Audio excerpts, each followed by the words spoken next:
يعني التحام بين المدافعين، وهذه اللقطة الخطيرة من هناك. الهدف الأول في المباراة.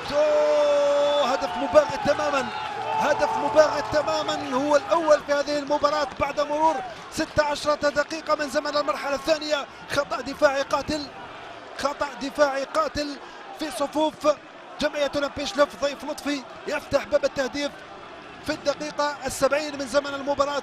والفرحة هستيرية زميلي علي جعفر في دكة بدلاء شبابتنا. خطأ فادح وفادح جدا، وأنصار الشباب الذين تنقلوا إلى شلف لم تسعهم الفرحة بعد هذا الهدف المباغت الذي جاء ربما على عكس مجريات اللقاء. نشاهد الإعادة، ليست هذه الإعادة بل لقطة الهدف.